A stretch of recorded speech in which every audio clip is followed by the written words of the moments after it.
부활절 주시는 주님의 말씀, 부활을 바라보면 지금의 답이 보인다. 이것이 부활절에 주시는 주의 말씀입니다. 부활절 맞아 하나님을 찬양합니다. 기뻐합니다. 그리고 죽음과 같은 상황, 죽음과 같은 여건들, 죽음과 같은 몸의 아픔, 모든 거에서 회복하시고 부활하시고 좋고 건강한 몸으로 주께 영광 돌리는 회복의 가정 되기를 주 예수의 이름으로 축원합니다. 우리는 흔히 인생을 가리켜 태어나서 죽음으로 간다고 합니다. 그것이 일반 사람이 보는 삶의 역사입니다. 그런데 성경은 오히려 반대로 말하고 있습니다. 지금은 죽음에서부터 바라보라는 것입니다. 죽음과 영혼의 관점에서부터 지금을 바라보게 되면 우리는 이 현실을 더 행복하고 거룩하고 알차게 보낼 수가 있습니다. 만약에 내일 신문을 우리가 오늘 받아본다고 해보십시오. 내일 일어날 일을 내가 오늘 받아봤어요.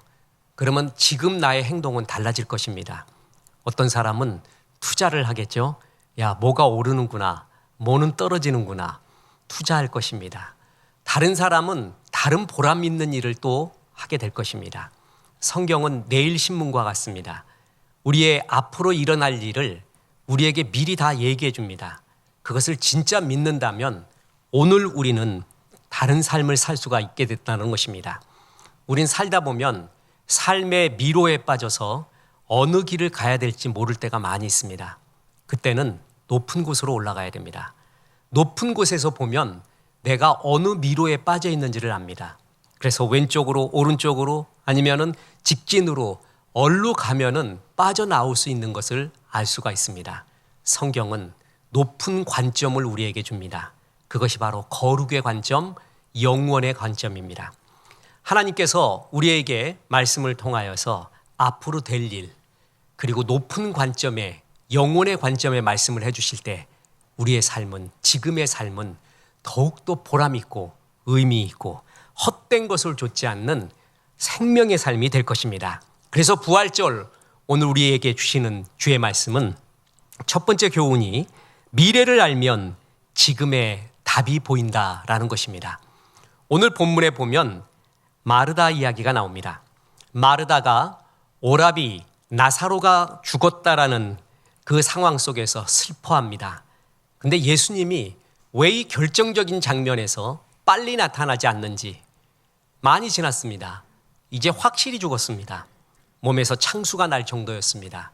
늦게 예수님이 나사로의 집에 도착을 하게 됩니다. 그때 마르다는 울먹이며 또한 원망의 소리로 이렇게 말합니다. 주께서 여기 계셨더라면 내 오라버니가 죽지 아니하였겠나이다. 그랬더니 주님이 말합니다. 네 오라비가 다시 살아나리라. 그러자 마르다가 또 말합니다. 그렇죠. 마지막 날에는 부활하겠죠. 그걸 믿습니다. 이렇게 말합니다. 지금 주님이 네 오라비가 살아나리라 하는 그 말은 마르다에게는 굉장히 도구마적으로 들렸습니다. 정말 눈물 어린 이 현상 가운데 메마른 대답, 뻔한 대답, 도구마적인 대답이었다고 느꼈던 거죠. 그래서 알아요. 그건 나도 알아요. 마지막 날에 살리겠지요. 근데 난 지금 슬픕니다. 그 얘기예요. 그랬더니 그 말을 듣고 주님이 하시는 말씀이 오늘 본문의 말씀입니다. 오늘 본문 요한복음 11장 25절, 예수께서 이르시되 나는 부활이요 생명이니 나를 믿는 자는 죽어도 살리겠고 무릇 살아서 나를 믿는 자는 영원히 죽지 아니하리니 이것을 내가 믿느냐. 그러면서 요한복음 11장 43절 조금 후에 이런 말씀을 합니다.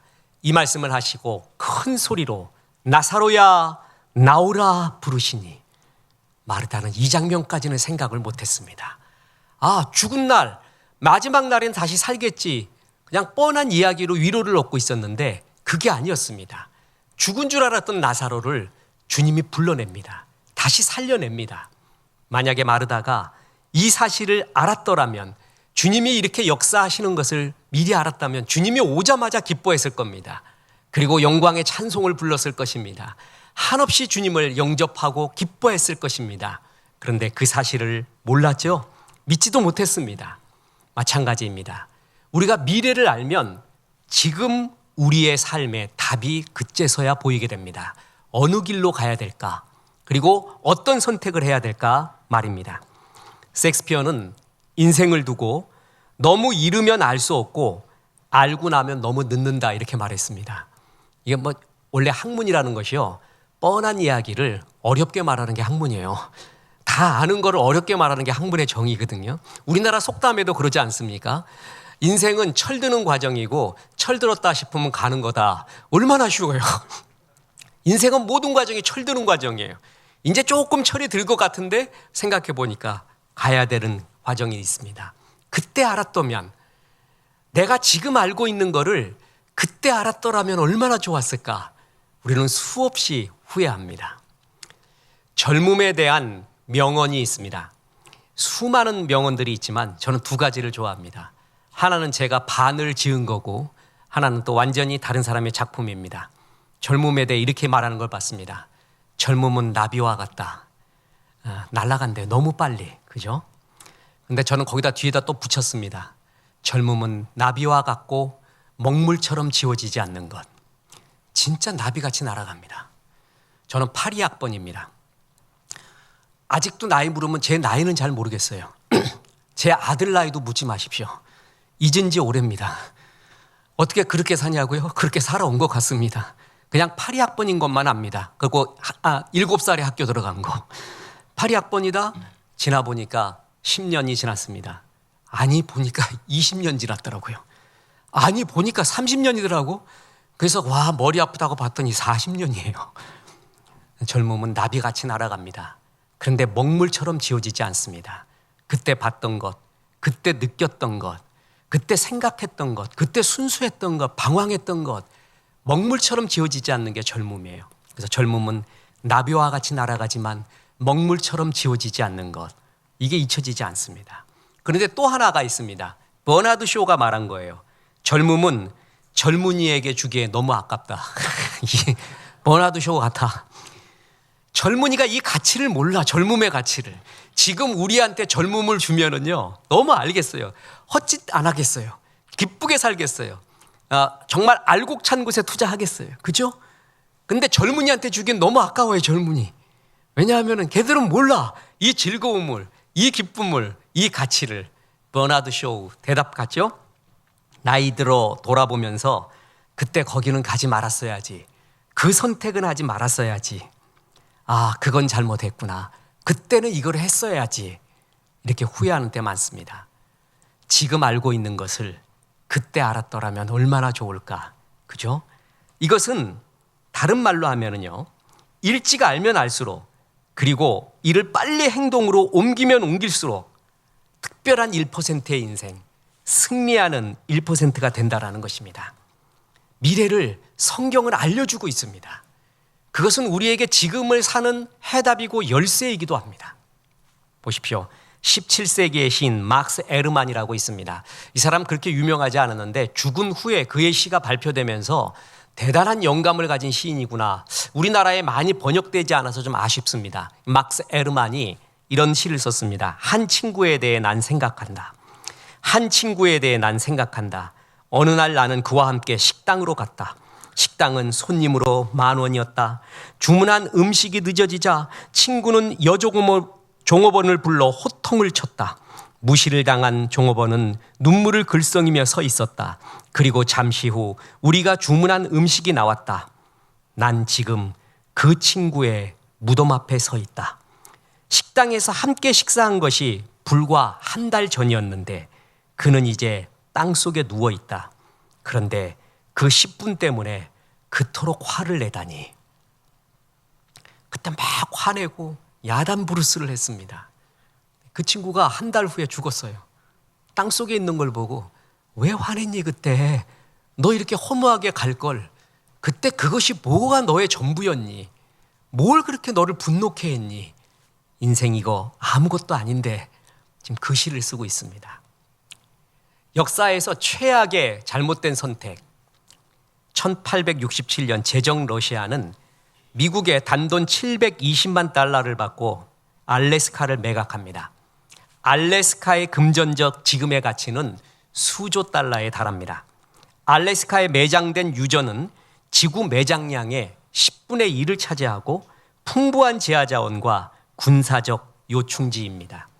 러시아 관리들이 진작에 이것을 알았다면 절대 안 팔 겁니다. 역사에 이런 순간이 굉장히 많습니다. 그랬더니 이런 걸 보고 아인슈타인이 유명한 말을 했습니다. 사건이 발생할 당시의 사고로는 그 문제를 해결할 수 없다. 더 쉽게 이야기할까요? 그때는 최상이었다는 거예요. 그때는 이걸 파는 것이 재정난에 허덕이고 있는 나라 구하는 길이고 그때는 이것이 최상이었대요. 근데 돌아보니까 최상이 아니었던 거예요. 그때 당시의 사고로는 최상으로 보이지만 더 뒤에서 보면 아니라는 거예요. 이 이야기를 바꿔 하면은 더 뒤에 끝을 알고 있는 사람, 종말을 알고 있는 사람, 그 후에 진행되는 일을 알고 있는 사람이 있다면 그 사람은 지금 최상의 선택을 할 것입니다. 지금 최고의 삶을 살게 될 것입니다. 죽은 후에 어떤 일이 일어난다는 것을 확실히 알고 산다면은 지금의 삶은 훨씬 더 달라질 것입니다. 부활은 우리에게 오늘 바로 그 교훈을 줍니다. 두 번째 교훈이 있습니다. 그렇다면 우리는 부활을 믿기 때문에 감사하며 기쁘게 살아야 된다는 것입니다. 다시 본문 보십시오. 예수께서 이르시되 나는 부활이요 생명이니 나를 믿는 자는 죽어도 살겠고 무릇 살아서 나를 믿는 자는 영원히 죽지 아니하리니 이것을 내가 믿느냐. 죽음 그리고 죽음 후에 부활이 있고 예수 그리스도를 구주와 주님으로 영접한 사람은 이 죽음을 극복하고 부활의 영생의 삶을 산다라는 이 아름답고 확실한 선언 보십시오. 인생은 전도서 3장 11절 말씀처럼 영원을 사모하게끔 만들어졌습니다. 그것은 어느 사람도 예외가 없습니다. 굉장히 현실적인 사람 같아요. 하나님에 대해 영원에 대해 생각이 없는 것 같아요. 그런데 아니라는 거예요. 그의 마음에는 영원을 사모하는 마음을 하나님이 다 심어줬다고 합니다. 세상은 세 가지 기쁨이 있다고 했죠. 소유의 기쁨과 체험 성취의 기쁨 그리고 존재의 기쁨이 있습니다. 그 중에 제일은 존재의 기쁨입니다. 존재의 기쁨이란 내가 어디서 와서 어디로 가는가 그것을 알고 있는 그 기쁨이에요. 존재의 기쁨이 최고예요. 이 존재를 알고 있는 사람은 기쁨의 삶을 살 수밖에 없습니다. 부활, 죽음 후에 끝나는 줄 알았더니 죽음 후에 어떤 세계가 일어날지 모르고 방황하고 있는 우리에게 부활이 있고 하나님에 대한 영원한 찬양이 있는 나라가 있다는 것을 알고 있는 사람은 이 생을 지금 여기를 기쁘고 감사하며 살 수가 있다라는 것입니다. 킴벌리 커버거 시인의 시 지금 알고 있는 걸 그때도 알았더라면 유명한 시입니다. 지금 알고 있는 걸 그때도 알았더라면 내 가슴이 말하는 것에 더 자주 귀를 기울였으리라. 더 즐겁게 살고 덜 고민했으리라. 다른 사람들이 나에 대해 말하는 것에는 큰 신경을 쓰지 않았으리라. 진정한 아름다움은 자신의 인생을 사랑하는 데 있음을 기억했으리라. 사랑에 더 열중하고 그 결말에 대해선 덜 걱정했으리라. 지금 알고 있는 걸 그때도 알았더라면 나는 분명코 춤추는 법을 배웠으리라. 내 육체를 있는 그대로 좋아했으리라. 내가 만나는 사람들을 사랑하고 신뢰하고 나 역시 누군가에게 사랑하고 신뢰할 만한 사람이 되리라. 분명코 더 감사하고 더 행복해 했으리라. 지금 내가 알고 있는 걸 그때도 알았더라면. 이 시를 다 읽고 여러분 한 문장이 떠오를 겁니다. 토탈 이미지. 그때 내가 지금 알고 있는 걸 그때도 알았다면 난 한마디로 기쁘게 살았을 것이다. 바로 그 얘기예요. 조금 그거 갖고 그렇게 고민하지 않았을 거야. 기쁘게 살고 감사하며 살았을 것이야. 그 얘기하고 있는 것입니다. 사진 하나를 보여드리겠습니다. 아주 익살스러운 표정 보십시오. 제가 참 좋아하는 작가인데 커트 보네거트라는 미국 최고의 풍자가, 소설가, 에세이스트, 블랙 유머의 대가입니다. 자신이 마크 트웨인에게 영향을 받았고 그래서 그 정신과 생각과 문체를 이어받았다고 말하고, 이 사람은 커트 보네거트는 그 유명한 무라카미 하루키 같은 세계적인 작가에게 영감을 주고 도움을 주고 있는, 그래서 무라카미 하루키는 힘이 빠지거나 또한 문장력이 떨어질 때 바로 이 커트 보네커트 것을 본대요. 그럼 웃음이 솟아나며 힘이 솟아난다고 할 정도의 영감 어린 블랙 코미디를 잘하는 작가입니다. 이 사람이 쓴 책 중에서 신의 축복이 있기를 닥터 키포키안이라는 책이 있습니다. 뭐냐 하면은 사후 세계로 떠나서 기자가 죽은 사람들을 취재하는 거예요. 누구를 취재하냐면 셰익스피어, 과학자 뉴턴, 마틴 루터 킹 목사를 저격한 제임스 얼레이, 히틀러, 또 평범한 사람, 이 사람들을 만나서 당신 지금 어떻게 생각합니까? 사후 세계에서 지금 세계는 이렇게 흘러가는데 그럼 다 한마디씩 해요. 자기의 한 일에 대해서. 이것의 주제가 뭐냐면 죽은 사람이 아니라 지금 세계죠. 네가 한 일이 지금 세계에 어떤 영향을 미치는 것을 아느냐? 넌 이것에 대해 어떻게 생각하느냐? 바로 그것입니다. 이 사람들의 한결같은 이야기 뭐냐 하면은 역사의 흐름을 미리 알았다면 난 이렇게 행동하지 않았다라는 거예요. 그러면서 커트 보네커트는 참 권해주고 싶은 책가 나라 없는 사람이라는 그 에세이가 있습니다. 참 좋은 책입니다. 거기서 나는 이제 사후 사람들 다 취재도 해보고 세상들 보고 나는 지금을 이렇게 살리라. 재밌게 글을 썼는데 이렇게 썼습니다. 샤워하면서 노래를 하라. 라디오에 맞춰 춤을 춰라. 이야기를 들려줘라. 친구에게 시를 써보내라. 한마디로 뭐죠? 기뻐하며 살라는 거예요. 인생을 기뻐하며 살라.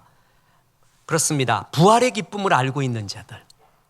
일반 사람들도 하나님의 은총, 일반 은총으로 이 진리를 아는데 예수 믿는 사람은 더욱더 하나님의 은혜가 임했기에 부활의 은총도 있기에 더 기뻐하며 감사하며 살 수 있지 않겠습니까? 보십시오. 만물에는 하나님의 본성이 스며 있습니다. 하나님이 태초에 천지를 창조하셨어요. 그리고 하신 말씀이 뭐냐면 와야르키토브, 보시기에 좋았더라. 만물에는 하나님의 기쁨의 본성이 스며 있다라는 것입니다. 에덴이라는 말의 뜻도, 에덴 동산의 에덴이라는 말의 뜻도 우아한 기쁨이라는 뜻입니다. 성령이 임하시면 여러 가지 징조, 현상이 우리에게 나타나는데 그 중에 하나가 뭐냐면 세상이 줄 수 없는 하늘의 기쁨이 우리에게 임하게 됩니다. 성령의 기쁨이죠. 예수님은 하늘나라, 또 킹덤 오브 갓, 이것을 여러 가지로 비유했는데 그 중에 가장 강력하게 비유한 것이 뭐냐면 잔치였습니다.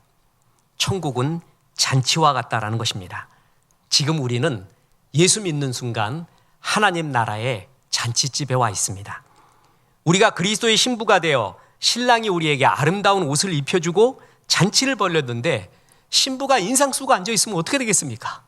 그러면 그 잔치 다 망치는 겁니다. 영성 중에 최고의 영성, 그것은 기쁨의 영성이라고 했습니다. 그래서 하나님이 우리를 향한 하나님의 뜻을 말할 때 데살로니가전서 5장 16절에서 18절 수없이 반복을 했습니다. 항상 기뻐하라. 쉬지 말고 기도하라. 범사에 감사하라. 이것이 그리스도 예수 안에서 너희를 향하신 하나님의 뜻이니라. 기도하는 것, 예배하는 것, 그리고 기뻐하고 감사하는 것.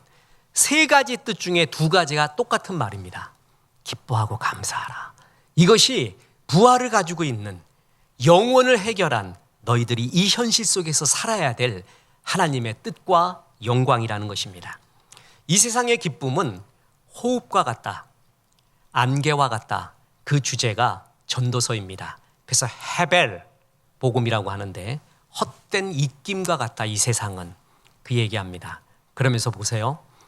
빠른 자라고 경주에 이기는 게 아니다. 노력하는 자라고 성공하는 것도 아니다. 성실한 자라고 인생에서 성공하는 것도 아니다. 전도서는 참 역설적인 말을 합니다. 이것도 헛되고 저것도 헛되다. 왜 헛됨을 보여주냐 하면 진짜를 보여주기 위해서예요. 그래서 다 헛되다. 일의 결국을 헛된 것을 다 들었으니 여호와를 경외하라. 이것이 전도서의 첫째 주제고, 그러나 거기에만 그치지 않습니다.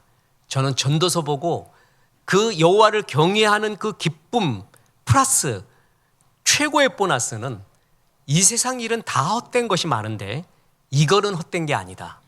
이거를 기뻐하며 살라라는 것을 말해줍니다. 그러면 그건 진짜입니다. 그것은 헛된 것이 아니라 이 기쁨은 누려야 돼요. 그리고 이것은 하나님이 우리를 향한 뜻이라는 것이에요. 전부 허무한 얘기하는데 이것만은 아니다라고 말하는 것은 강조점 아니겠어요? 전도서에서 이렇게 말합니다. 9장 7절. 너는 가서 기쁨으로 내 음식물을 먹고 즐거운 마음으로 내 포도주를 마실지어다. 이는 하나님이 내게 하는 일들을 벌써 기쁘게 받으셨음이니라. 내 의복을 항상 희게 하며 내 머리에 향기름을 그치지 아니하도록 할지니라. 내 헛된 평생의 모든 날, 곧 하나님의 해 아래에서 내게 주신 모든 헛된 날에 내가 사랑하는 아내와 함께 즐겁게 살지어다. 이것이 내가 평생에 해 아래에서 수고하고 얻은 내 몫이니라. 그리고 또 있습니다. 기가 막힌 구절. 전도서 11장 7절입니다. 거기에 이런 구절이 나옵니다. 빛은 실로 아름다운 것이라 눈으로 해를 보는 것이 즐거운 일이로다. 사람이 여러 해를 살면 항상 즐거워할지로다. 이것은 즐거운 일이야. 다 헛된데. 그러면서 하는 말이 뭐냐 하면 축제적인 삶. 성경에 이런 구절이 있다니. 보십시오. 식사의 즐거움이에요. 맛난 음식을 먹으래요. 그러면 기뻐하래요. 음식 먹을 때마다 이거 먹으면 살찌는데, 이거 먹으면 혈압 올라가는데, 이거 먹으면 당뇨 높아지는데, 이런 소리는 하지 마시고 일단 그건 이 둘째 셋째예요. 기뻐하세요. 내가 이 맛을 알다니, 이 맛을 느낄 수가 있다니. 김치 국물 벌써 얘기만 해도 침이 고이잖아요. 그거 밥 비벼 먹어봐요. 국수 말아 먹고. 천사가 인간이 된 영화가 있었습니다. 천사 다미앵이 인간이 되어 왔어요. 그랬을 때 제일 먼저 한 게 뭔지 아십니까? 커피를 마십니다. 그리고 깜짝 놀래요. 인간 세계에 이런 맛이 있다니. 천사도 흠모할 맛 커피 아세요?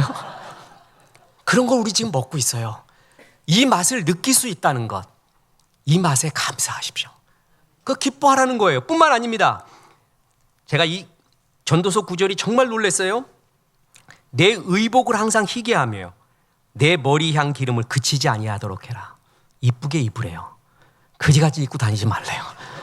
뭐냐 하면 그냥 이쁘게 입으래요.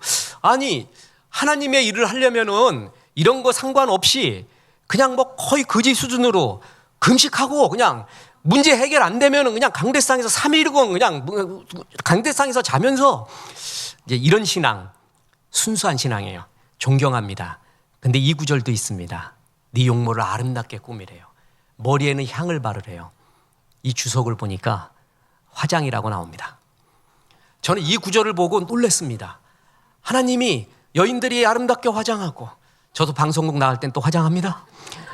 용모 꾸미고, 이것도 즐거움이래요. 나쁜 게 아니래요. 그렇게 하래요. 하나님이 너무 자연스럽지 않습니까? 저는 이런 신앙이 참 좋아요. 자연스러우면서도 강한 거. 흐물한 것 같은데 흐물하지 않아요. 절대 심지를 갖고 있어요. 어울리는 것 같지만 다 어울리지만 중심을 잡고 있는 사람. 이런 신앙뿐만 아닙니다. 부부 사랑의 즐거움. 아내와 즐거워하래요. 칼국수 먹고 즐거워하고, 짜장면 먹고 즐거워하고, 꽃 보고 즐거워하고, 자식들과 기뻐하래요. 뿐만 아니라 햇살을 즐거워하래요. 햇살. 봄을 기뻐하고, 여름을 기뻐하고, 가을을 기뻐하고, 겨울을 기뻐하래요. 봄을 보고 봄날은 가는구나. 벚꽃아 너는 지는구나. 난 꽃 볼 때마다 지는 것을 먼저 생각해. 이런 소리 하지 말고 그냥 즐거워하세요. 그냥 꽃이 피면 즐거워하고, 지면은 다음 꽃 기뻐하세요. 여름이 또 있어요. 가을이 있어요. 그리고 겨울도 아름다운 거예요. 그리고 지나고 나면은 목사님 죽음이 오는데요. 죽음도 우리에게는 아름다운 거예요. 주님을 다시 만나니까, 부활의 몸으로 만나니까. 그러니 하루하루를, 봄, 여름, 가을, 겨울을, 내게 주신 젊음을, 네가 느끼고 있는 것을, 네가 시를 느끼고 음악을 느끼고 미술을 느끼고 아이러니를 느끼고 테니스 할 줄 아느냐, 탁구 칠 줄 아느냐, 즐거워해라. 이것이 영생을 소유한 사람들이 지금 살 수 있는 매력입니다. 그래서 요한복음 15장 11절에 내가 이것을 너희에게 이름은 내 기쁨이 너희 안에 있어 너희 기쁨을 충만하게 하려 함이라. 너에게 이 복음을 주는 것은, 복음은 굿뉴스, 기쁜 소식이다. 너희 가운데 기쁨이 있기를 원하는 것이다. 그래서 영생 소유한 사람, 이것은 성도의 매력입니다. 다른 넌 크리스찬들이, 세상 사람들이 그리스도인에게 무슨 매력을 느끼겠어요? 나하고 다른 매력이 뭐가 있겠습니까? 이런 상황에서도 저 사람은 평안을 유지하는구나. 이런 상황에서도 내 기쁨과는 다른 기쁨이 그에게 있구나. 그것을 보디발이 보았습니다. 요셉을 통해 봤어요. 뭔가 다른 거예요. 담임 선생님은 다 안다라는 말 아세요? 군대 하사관도 내무반 사람 다 알아요. 모르는 줄 알았더니 다 보고 있어요. 다 알고 있어요. 요셉을 보고 있었습니다. 수많은 노예 가운데 쟤는 달랐어요. 그래서 보디발이 도전을 받습니다. 그리고 그 결론이 뭐냐 하면 요셉은 야훼 하나님 앞에 있었어요. 그랬더니 다르더라는 거예요. 그에게는 이 세상에서 줄 수 없는 다른 기쁨과 다른 원리와 다른 평화가 그에게 있더라는 거예요. 성도가 갖고 있는 이 기쁨의 영성, 이것이 일반 사람들한테 보여줄 수 있는 우리의 최고의 매력이자 전도의 도구가 됩니다. 여러분, 기쁨의 영성 갖고 있는 며느리 들어와 보세요. 그런 사위 들어와 보세요. 그런 아들 하나 있어 보세요. 그런 딸이 있어 보세요. 없으니까 댕댕이라도 기르는 거예요. 그놈은 기뻐하잖아요. 걔가 우울증 빠져갖고 이러고 있는 건 없잖아요. 주인 오면은 막 야단부르스를 하잖아요. 그 기쁨이 사람들한테는 그렇게 좋은 거예요. 근데 그 기쁨 비타민 같은 사람이 집에 있고 교회 한번 있어 보세요. 얼마나 보석 같은 사람인가. 예수 믿는 사람, 부활의 영광 갖고 있는 사람은 지금을 기뻐하며 감사하며 살아야 되고 그럴 수 있는 여건이 우리에게 있습니다. 부활절의 마지막 교훈입니다. 우리는 부활을 믿기에 전도하며 살아야 된다는 것입니다. 다시 보겠습니다. 11장 25절. 예수께서 이르시되 나는 부활이요 생명이니 나를 믿는 자는 죽어도 살겠고 무릇 살아서 나를 믿는 자는 영원히 죽지 아니하리니 이것을 내가 믿느냐. 부활이라는 것이 있다. 그럼 하나님 앞에 우리 인생이 결산되는 날이 있다라는 거예요. 그때 하나님이 제일 기뻐하는 일이 무엇인가? 이 현실을 살되 감사하며 기뻐하며 사는 것, 예수님의 성품을 닮아가는 것, 그리고 예수님의 마음인 전도 선교 구제, 이것 가지고 결산을 받습니다. 너에게 준 모든 것을 가지고 넌 무엇을 하며 왔느냐 결산을 하게 되는 날이 오는데 그거 갖고 이렇게 복음을 전해서 많은 사람을 주 앞으로 이끌어 왔습니다. 이 사람처럼 하나님이 기뻐하는 사람은 없습니다. 최고의 영광이 여기에 있습니다. 이걸 알기에 부활을 믿는 사람은 전도하는 삶을 살게 된다는 것입니다. 세상은 죽음까지만 합니다. 그래서 메멘토 모리, 죽음을 기억하라가 인생 철학에서 말할 수 있는 최고봉입니다. 보십시오. 마틴 하이데거, 굉장히 어려운 사람이에요. 나도 하다가 포기한 사람. 이 사람이 삶을 진짜 알기 위해서는 무엇부터 시작해야 되냐면 죽음부터 시작해야 된대요. 그래서 죽음 에로의 선구라고 말했습니다. 죽음을 진짜 인식할 때 지금 삶의 내 모습이 보이고 참 인생을 산다. 그래, 그까지예요. 죽음까지는 알아요. 그런데 죽음 후에 부활을 모릅니다. 그래서 죽음을 앞둔 사람이 죽음을 정말 인식하는 일반 사람들이 많이 하는 게 뭡니까? 버킷 리스트 아십니까? 내 평생 한번 이렇게 한번 놀아보자. 내가 이제껏 먹고 사느라고 저 자식들 때문에 먹여 살리느라고 또 이런 고민하느라고 이런 눈치 보느라고 못했던 거 한번 마음껏 풀어보자. 낙타 타보자. 돌고래하고 한번 수영 대결해보자. 피라미드 봐서 한번 굴러보자. 별의별 게 다 있어요. 그죠? 버킷리스트가 있어요. 그것은 죽음까지만 알기 때문에 그래요. 죽음까지만 알았을 때 그때는 할 수 있는 최고는 제가 봐도 버킷리스트 너무 좋아요. 하늘 풀고 가버리는 거예요. 그죠? 마음껏 살 거예요. 근데 죽음 후에 부활을 안다. 그럼 버킷리스트 정도가 아닙니다. 보십시오. 부활하신 예수님이 직접 우리를 찾아오셨습니다. 그 부활하신 예수님의 모습이 너무 생생합니다. 이게 뭘 의미하는 줄 아십니까? 죽음은 반드시 있다. 그리고 부활이 있는데 손에 잡히듯이 눈앞에 잡히듯이 부활은 이렇다라는 것을 분명히 보여준 사건. 그게 부활하신 예수님이 몸을 입고 제자들에게 나타난 사건입니다. 먼저 성경은 죽음에 대해서 말해줍니다. 부자와 나사로의 이야기에 보면 부자와 나사로가 살다가 이제 둘 다 죽게 됐잖아요. 나사로는 천국에 가고 부자는 지옥에 갑니다. 그 부자 이름이 뭐라고요? 아무도 모른다 그랬죠. 세상에선 다 알아요. 근데 하나님은 기억하지도 않아요. 천국에 기록되지도 않았기 때문에 의미 없다는 거예요. 세상에서 그렇게 이름 있는 거 의미 없다는 거예요. 그냥 부자일 뿐이에요. 그런데 나눠졌어요. 천국과 지옥으로. 그랬더니 무슨 일이 일어났냐면 죽은 다음에도 의식이 있습니다. 의식. 그래서 지옥에 간 부자가 너무 뜨거워서 손가락 끝에 물 한 방울 묻혀서 내 혀 끝에 대어 주십시오 할 정도로 의식이 있습니다. 아브라함 품에 있는 천국에 간 나사로는 말할 수 없는 평강의 마음이 있고 거기에는 이런 지옥에는 고통의 의식이 있습니다.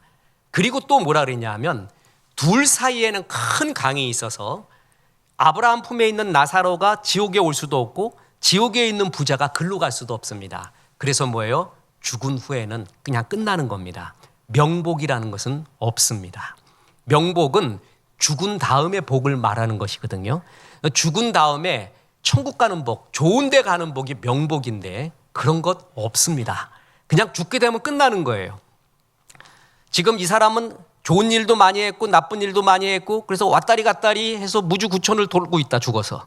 그래서 여기서 지금 살아있는 자녀들이 살아있는 사람, 그 사람을 사랑했던 사람이 열심히 기도하고 열심히 헌금도 하고 헌신을 해서 그렇게 왔다리 갔다리 하는 영혼이 천국 갈 수 있다? 그런 거 없습니다. 그런 거 없습니다. 죽게 되면 이제 나눠지고 서로 교류를 못하게 되는 그 세계가 온다라는 것을 분명하게 말해줍니다. 스티븐 호킹, 인간 승리론은 정말 존경할 만한 사람입니다. 그의 논문을 봤습니다. 학위 논문 1페이지도 이해를 못하겠습니다. 블랙홀인가 아니면 빅뱅의 처음 싱귤레러티 첫 점을 수학적으로 증명을 해. 수학적으로. 이게 어떻게 이런 게 가능하냐고요. 처음부터 끝까지 수학이에요. 한 페이지에 한 글자도 모르겠더라고. 그 사람이 죽음에 대해서 이렇게 말했습니다. 죽으면 컴퓨터에 소켓이 빠지듯이 그냥 없어지는 거래요. 그게 인문학에서 말할 수 있는 죽음에 대한 이야기. 왜냐하면 죽음을 모르기 때문에 그렇습니다. 그럼 그냥 없어지는 거라고 밖에 표현을 못합니다. 근데 성경은 제가 지금 조금 전에 부자와 나사로 이야기를 너무 생생하게 들려줬죠. 성경은 분명하게 말합니다. 그 아주 심플하고 단호하게 말합니다. 죽은 후에 이런 일이 일어난다고. 그리고 죽은 후에 우리의 몸이 어떻게 되냐 하면 부활하신 예수님의 몸을 보면 우리가 어떻게 된다는 것을 그림자로 보여줍니다. 부활하신 예수님이 제자에게 나타납니다. 그래서 의심하는 제자 도마에게 네 손가락을 펴서 내 손에 못자국, 허리에 창자국을 만져보라라고 말합니다. 그리고 마태복음 28장에 보면 무덤을 찾아왔던 여자들이 예수님의 발을 붙잡습니다. 그 얘기는 뭐냐면 예수님의 부활하신 몸은 헛개비가 아니라는 것이죠. 그냥 영으로 존재하는 게 아니라 몸을 입었다라는 것입니다. 만질 수 있는 몸을 입었다라는 것입니다. 초대교회 2단 중에 영지주의라고 있습니다. 육은 악한 거기 때문에 하나님이 육을 입고 올 수가 없다. 그래서 주장하는 게 뭐냐 하면은 가현설, 도케니즘이라고 말합니다. 육을 입고 온 것처럼 보였다. 교훈을 위해서 십자가에서 엘리 라바 사막다니 하고 울부짖었던 것도 진짜 아파서가 아니라 고통스러워서가 아니라 우리에게 교훈을 주기 위해 그런 쇼를 한 거예요. 그걸 가현설이라고 합니다. 옳지 않습니다. 하나님이신 예수님은 직접 육을 입고 오셨습니다. 그리고 부활하신 예수님도 육을 입고 왔습니다. 만질 수 있도록. 더 기가 막힌 것은 누가복음 24장에서 보면 제자들과 함께 뭘 해요? 식사를 나눠요. 나 이 장면이 너무나 좋아. 부활하신 예수님이 와서 베드로야 물고기 갖고 와라. 숯불이 보이고 거기서 식사를 같이 해요. 얼마나 좋을까요? 아마 요즘 같으면 식사하고 나서 반드시 디저트 하겠죠? 저는 뭘 먹겠습니까? 커피죠. 같이 예수님 먹었을 거예요. 그게 헛개비가 아니에요. 환영이 아니라 지금 제가 왜 이 말을 하냐면은 이렇게 생생하게 우리에게 보여줬다는 거죠. 그리고 마태복음 22장에 보면 부활한 우리의 몸은 늙거나 병들거나 죽지 않고 하늘의 천사 같대요. 육은 입었지만 지금의 육과 다른 육이라는 것이에요. 뿐만 아닙니다. 요한복음 20장에 보면은 예수님이 제자들에게 나타나는데 그때 방문이 다 닫혀 있었습니다. 그런데 쓱 나타나셨어요. 누가복음 24장에 보면은 엠마오로 가는 제자들이 메시아 예수님 죽었다고 실망하고 있었어요. 그때 부활하신 예수님이 그들과 동행하며 갑니다. 그러다가 싹 사라져 버립니다. 지금의 몸과는 다르다는 거죠. 지금의 몸은 우리는 시공간의 제한을 받고 있는데 부활한 몸은 시공간의 제한을 안 받는 거예요. 분명히 육을 입었지만 지금의 몸과는 다른 부활의 몸으로 우리는 다시 태어나게 됩니다. 성경은 이것을 정확하고 확실하고 눈에 잡히게 보여주고 있다는 것이죠. 왜냐? 죽음도 반드시 있고 부활도 반드시 있다라는 것입니다. 그래서 보십시오. 고린도전서 15장 51절. 보라, 내가 너희에게 비밀을 말하노니 우리가 다 잠잘 것이 아니요 마지막 나팔의 순식간에 홀연히 다 변화되리니 나팔 소리가 나매 죽은 자들이 썩지 아니할 것으로 다시 살아나고 우리도 변화되리라. 그때 다 우리의 몸이 이렇게 변화됩니다. 안 믿으면 어쩔 수가 없습니다. 로댕에 생각하는 사람, 그것의 부제, 원래 제목이 뭔지 아십니까? 지옥문 앞에서입니다. 지옥문 앞에서 아무리 생각해도 소용이 없습니다. 이미 끝났습니다. 그런 일이 진짜 일어날까?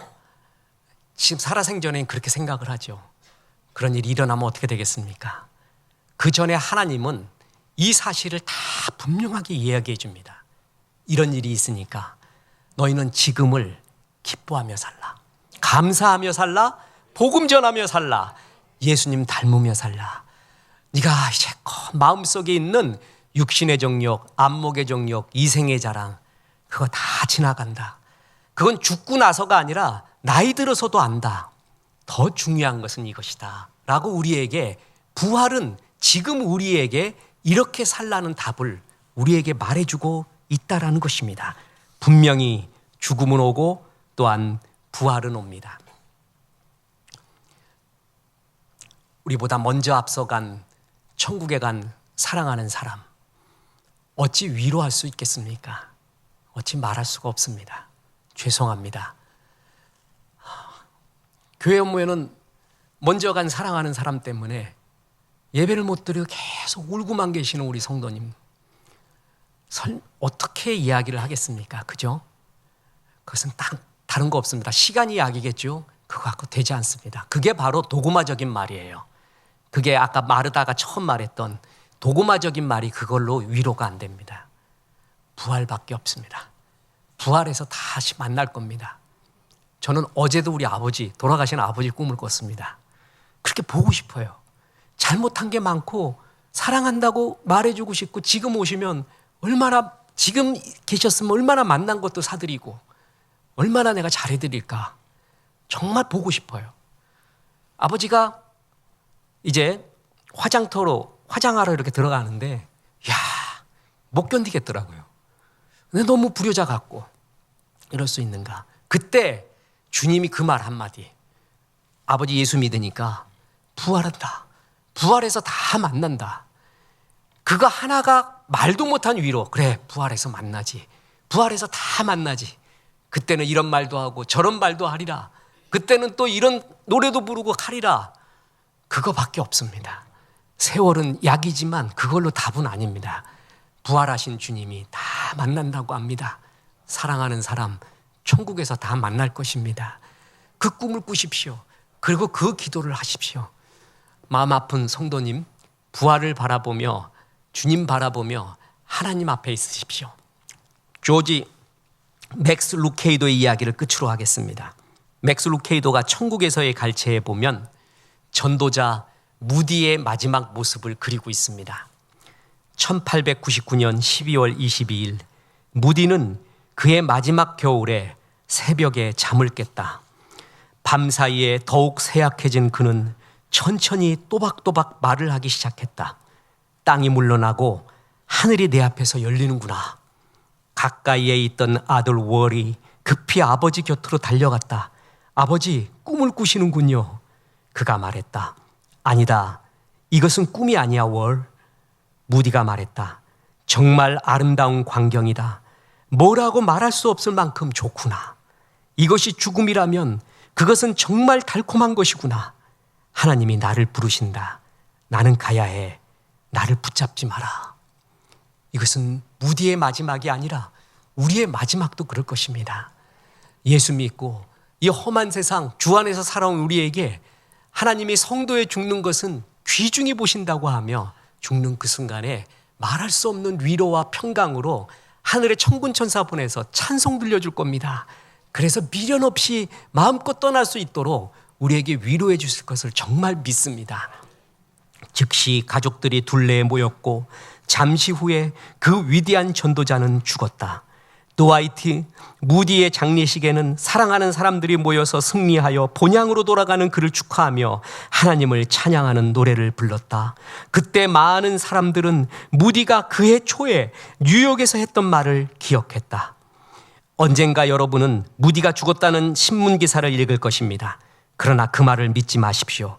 그 순간에 나는 지금 이렇게 살아있는 것보다 더 생생하게 살아있을 것입니다. 나는 1837년에 육신으로 태어났고 1855년에 영으로 다시 태어났습니다. 그 죽음은 육신으로 태어난 나의 죽음일 것입니다. 영으로 태어난 나는 영원히 살 것입니다. 그렇습니다. 사랑하는 여러분, 여기서 예배 드리는데 제가 예언하는데 100년 후에 우리는 천국에서 같이 예배 드릴 것입니다. 그때도 살아있으면 조금 곤란해요. 그죠? 그냥 빨리 갑시다, 그때는. 그러나 다 벗고 가서 거기서도 영원히 주의 은혜를 찬양할 것입니다. 우리는 이것을 믿습니다. 주님은 죽음을 확실히 말해줍니다. 그리고 부활을 확실히 말해줬습니다. 그것도 생생하고 너무 명료하게 말해줍니다. 그러면서 지금 이렇게 살라고 합니다. 기뻐하며 살라. 감사하며 살라. 예수님 닮아가며 살라. 전도하며 선교하며 구제하며 주의 마음 이루며 살라. 이런 부활의 메시지 속에 부활의 성도로 영광스러운 삶 사시기를 주 예수의 이름으로 축원합니다. 우리 하나님 말씀 생각하며 찬송합니다. 할렐루야 우리 예수.